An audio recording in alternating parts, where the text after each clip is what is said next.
Welcome exam analyser. आज हम लेके आए हैं मॉडर्न हिस्ट्री का टॉपिक, ब्रिटिश शासन के प्रमुख विद्रोह मींस रिवोल्ट। तो चलिए हम सबसे पहले चर्चा करते हैं विद्रोह एवं क्रांति क्या होते हैं। किसी भी व्यवस्था के नकारात्मक पहलुओं से जब उससे छुटकारा पाने के लिए एक विरोध किया जाता है तो उसे विद्रोह कहा जाता है। और जब यह विद्रोह बहुत व्यापक पैमाने पर होकर के अपने उद्देश्यों में सफल हो जाता है और उस व्यवस्था को परिवर्तित कर देता है जिसका विरोध कर रहा था, तो इसे क्रांति कहा जाता है। यही कारण है कि 1857 की क्रांति को विद्रोह कहना या विप्लव कहना ही उचित है, क्योंकि इस क्रांति ने ब्रिटिश शासन की व्यवस्था को परिवर्तित नहीं किया था।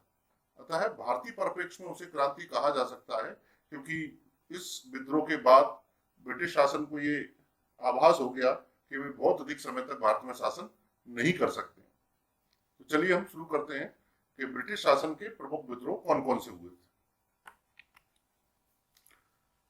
ब्रिटिश शासन की जो दमनकारी नीतियां थी, उन दमनकारी नीतियों के विरोध में भारत के सभी क्षेत्रों में, पूर्वी क्षेत्रों में, पश्चिमी क्षेत्रों में, दक्षिणी क्षेत्रों में एवं अन्य क्षेत्रों में सभी वर्गों ने आंदोलन किए, जिन्हें विद्रोह कहा जाता है।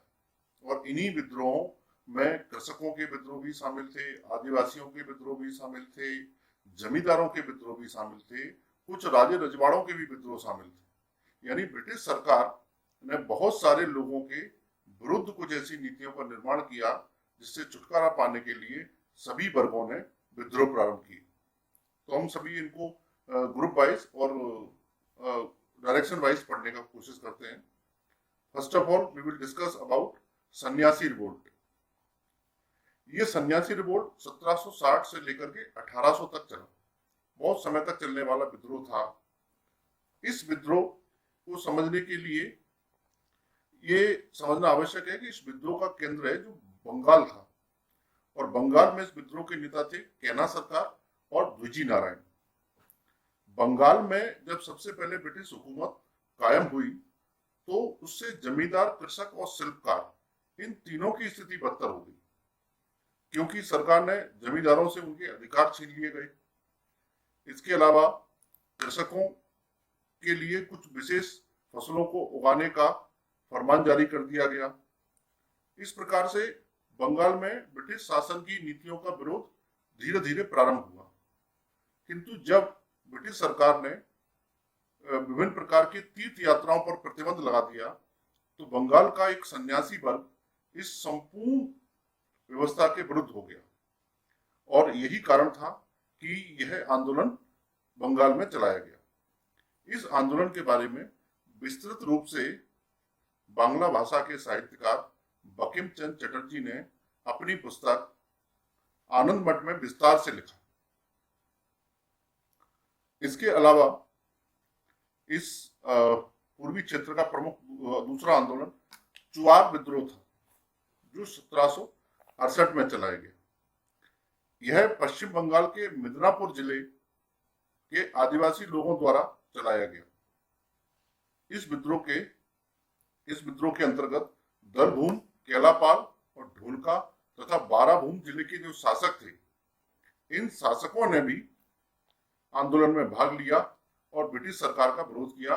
ये पूर्वी भारत का पहला आंदोलन था जिसमें आत्मविनाश की नीति अपनाई गई। इन दो आंदोलनों ने विशाल जनमानस को ब्रिटिश सरकार के खिलाफ कर दिया। पूर्वी भारत में, पूर्वी भारत के अन्य क्षेत्रों में कोल विद्रोह हुए।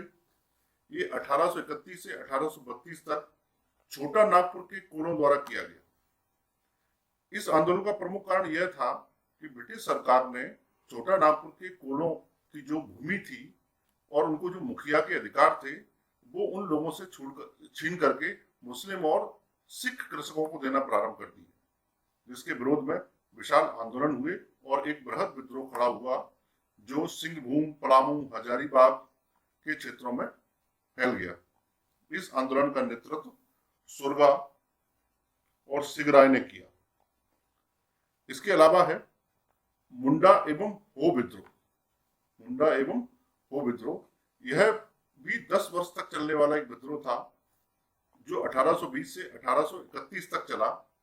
ये छोटा नागपुर के सिंहभूम क्षेत्र में रहने वाले मुंडा लोगों ने चलाया। ये आंदोलन ब्रिटिश सरकार के विरुद्ध व्यापक पैमाने पर विरोध करता रहा। आंदोलन के दौरान कोलारी आदिवासियों ने बंगाल के पाराहार के राजा जगन्नाथ की सहायता से ब्रिटिश सरकार का अत्यधिक विरोध किया, किंतु ब्रिटिश सरकार ने मेजर रफसेज को भेज करके इस आंदोलन को कुचलने में सफलता प्राप्त की। इसके बाद है संथाल विद्रोह।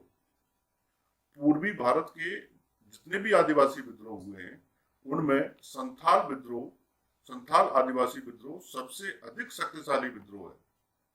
संथाल विद्रोह मूलतः भागलपुर और राजमहल के बीच का जो क्षेत्र है, जिसे दामन ए कोहो कहा जाता था, ये पूरा संथाल बाहुल क्षेत्र था। यहाँ सभी संथाल निवास करते थे और यहीं पर हजारों संथालों आदिवासियों ने अपनी सत्ता को बनाए रखने के लिए ब्रिटिश सरकार की नीतियों का विरोध किया और एक पृथक परगने की मांग की। अंततः यह आंदोलन एक स्पष्ट और संथालों के लिए अलग परगना की स्थापना के पश्चात ही शांत हुआ। इसके अलावा असम के अहोमों ने पूर्वी क्षेत्र में अत्यधिक आंदोलन किए हैं। अहोमों के आंदोलन उनके नेता गोमधर कुंवर के नेतृत्व में किए गए। इसके अलावा असम के प्रदेश महाराज पुरंदर सिंह को वहां की प्रशासनिक जिम्मेदारी देकर के ये आंदोलन समाप्त कर दिया गया। अहोमों के अलावा अन्य आंदोलनों में खासी आंदोलन अत्यधिक महत्वपूर्ण आंदोलन है जो 1832 में प्रारंभ हुआ। यह असम के पूर्वी क्षेत्र की खासी पहाड़ियों तथा सिलहट के बीच में ब्रिटिश सरकार द्वारा सैनिक कार्रवाई के लिए बनाई गई सड़क के विरोध में प्रारंभ हुआ। इस आंदोलन के नेता तीरथ सिंह ने खम्पाटी और सिंगपो लोगों को साथ लेकर के आंदोलन प्रारंभ किया।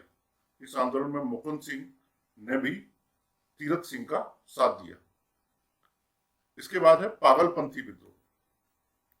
यह पूर्वी क्षेत्र में 1813 से 1833 तक चलाया गया एक प्रमुख आंदोलन था जो पागलपंथी संप्रदाय द्वारा चलाया गया। पागलपंथी एक अर्ध धार्मिक संप्रदाय था जिसे बंगाल में करम शाह ने स्थापित किया था और करम शाह के पश्चात उनके उत्तराधिकारी और पुत्र टीपू ने जमींदारों के अत्याचार के खिलाफ यह आंदोलन चलाया। ये पागलपंथी आंदोलन भी पूर्वी क्षेत्र का बंगाल में चलाया गया एक प्रमुख आंदोलन। इसके बाद था फराइजी आंदोलन। फराइजी आंदोलन प्रमुखता बंगाल के फरीदपुर से शरीयतुल्लाह संप्रदाय से प्रभावित लोगों द्वारा चलाया गया। यह एक सामाजिक, राजनीतिक और धार्मिक परिवर्तन के लिए चलाया गया आंदोलन था। आंदोलन के नेताओं में शरीयतुल्लाह के पुत्र दादू मियां ने इस आंदोलन का नेतृत्व किया और मूलतः यह आंदोलन ब्रिटिश सरकार के विरुद्ध था जो बाद में वहाबी आंदोलन के साथ सम्मिलित हो गया।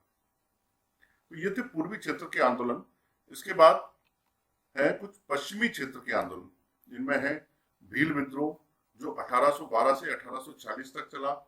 यह बहुत प्रभावशाली आदिवासी आंदोलन है और यह पश्चिमी क्षेत्र के आदिवासी आंदोलन में खानदेश में भीलों द्वारा अपनी कृषक समस्याओं के विरोध में चलाया गया। पश्चिमी क्षेत्र में भी कोलों द्वारा आंदोलन चलाया गया जिसके नेता बुद्धो भगत थे जिन्होंने इस आंदोलन का नेतृत्व किया। इसके अलावा कच्छ का विद्रोह एक प्रमुख विद्रोह था। यह कोई आदिवासी आंदोलन नहीं था बल्कि काठियावाड़ के राजा भारमल को जब ब्रिटिश हुकूमत ने अपने पद से हटा दिया तो उनके पुत्र को जो अल्पायु था वो राजा बना दिया, जिसके विरोध में राजा भारमल ने ब्रिटिश सरकार के खिलाफ आंदोलन चलाया। इसके अलावा बघेरा आंदोलन भी बहुत प्रसिद्ध आंदोलन रहा है पश्चिमी क्षेत्र का, जिसे गुजरात के ओखा मंडल के बघेरों ने चलाया था और यह आंदोलन ब्रिटिश सरकार के खिलाफ बड़ौदा के गायकवाड़ जो शासक हुआ करते थे उनकी मदद से चलाया गया। इसके बाद है रामोसी विद्रोह। ये पश्चिमी घाट में रहने वाली रामोसी जाति के नेता सरदार चित्तर सिंह के नेतृत्व में चलाया गया। और इसी क्रम में महाराष्ट्र का गडकरी आंदोलन, महाराष्ट्र का सावंतवादी आंदोलन, कर्नाटका का किट्टूर आंदोलन और मैसूर का घोंडजी बाग का विद्रोह पश्चिमी भारत के प्रमुख विद्रोह हैं, जिन्होंने ब्रिटिश सरकार के विरुद्ध एक विशाल जनमानस को एकत्रित कर दिया। पश्चिमी और पूर्वी क्षेत्रों के पश्चात ब्रिटिश सरकार के विरोध में सर्वाधिक आंदोलन दक्षिणी क्षेत्र में हुए। दक्षिणी क्षेत्र के आंदोलनों में विजयनगर के विद्रोह और बेलूथम्मी के विद्रोह बहुत प्रसिद्ध हैं, जिनमें विजयनगर के जो विद्रोह हैं वह इस बात को लेकर किए गए कि 1794 में कंपनी ने विजयनगर के शासक को यह आदेश दिया कि वे अपनी सेना को समाप्त करें और 3 लाख रुपए उनको भेंट के रूप में प्रदान करें। लेकिन विजयनगर के शासक ने यह प्रस्ताव अस्वीकार कर दिया, जिसके बदले विद्रोह प्रारंभ किया गया और यह विद्रोह उनकी बात को न मान करके किया गया। इसके पश्चात बेलूथम्मी का विद्रोह है, जो इसी शर्त पर ट्रावणकोर रियासत के दीवानों द्वारा किया गया। यह सहायक संधि विवाद को लेकर के प्रारंभ हुआ विद्रोह था, लेकिन यह आंदोलन अंग्रेजों द्वारा सफलतापूर्वक कुचल दिया गया। इसके अलावा सूरत का नमक विद्रोह जो 1844 में हुआ, पॉलीगारों का विद्रोह, बहावी विद्रोह, ये भी एक प्रमुख विद्रोह था जिसमें फराइजी आंदोलन सम्मिलित कर दिया गया। इसके अलावा पाइक विद्रोह जो 1825 में चलाया गया। पाइक विद्रोह उड़ीसा के पाइक लोगों द्वारा चलाया गया। इसके बाद बंगाल का फकीर विद्रोह जो चिराग अली द्वारा चलाया गया। रंपा विद्रोह ये आंध्र प्रदेश के रंपा आदिवासियों द्वारा चलाया गया। यह मनसबदारों के भ्रष्टाचार और नए जंगल कानून के खिलाफ था, जिससे जंगल में आदिवासियों की गतिविधियों को रोक दिया गया था। इसके अलावा मुंडा विद्रोह जो 1900 में चलाया गया, बिरसा मुंडा के नेतृत्व में चलाया गया, एक प्रमुख आंदोलन था। यह आंदोलन सामूहिक खेती पर जागीरदारों, ठेकेदारों, बनियों, सूदखोरों के शोषण के विरोध में था। बिरसा ने ऊट गुलान की उपाधि धारण कर स्वयं को भगवान का दूत घोषित कर लिया था। इसी स्थिति के कारण बिरसा मुंडा को मुंडा जनजाति में अत्यधिक पूजा भी जाता है। इसके अलावा कूका आंदोलन, वहाबी आंदोलन जिस प्रकार से इस्लाम में था, उसी भांति पंजाब में भी कूका आंदोलन चलाया गया। यह भी एक धार्मिक आंदोलन था। इसका उद्देश्य अंग्रेजों को देश से बाहर निकालना था और यह 1840 में जवाहर भगत मल द्वारा चलाया गया, जिन्हें शियान साहब के नाम से भी जाना जाता है। इसका उद्देश्य सिख धर्म में प्रचलित बुराइयों को दूर कर शुद्ध करना था, साथ ही भारत को ब्रिटिश सरकार से मुक्त कराना था। इस आंदोलन के प्रमुख नेताओं में राम सिंह को अंग्रेजों द्वारा गिरफ्तार कर रंगून भेज दिया गया और उसके पश्चात धीरे धीरे यह आंदोलन समाप्त हो गया। ये थे भारत के प्रमुख आंदोलन, जिन्होंने ब्रिटिश सरकार के खिलाफ एक विशाल जनमानस एकत्रित कर दिया। और यह जनमानस चाहे वो कृषकों का हो, चाहे वो मजदूरों का हो, चाहे वो जमींदारों का हो, चाहे वो शिल्पियों का हो, चाहे वो अन्य जाति समूहों का हो, ये सभी अपने विरोध को 1857 की क्रांति में प्रदर्शित कर सके। यही कारण था कि 1857 की क्रांति के लिए उपयुक्त कारण एकत्रित हो सके। इस वीडियो को लेकर के और कोई समस्या हो और अगर कोई आपकी कोई सजेशंस हो तो आप उसे कमेंट सेक्शन में बताएं। इसके बाद जो नेक्स्ट वीडियो है तो हम उन कमेंट सेक्शन के हिसाब से उस वीडियो को तैयार करेंगे। चलिए, धन्यवाद।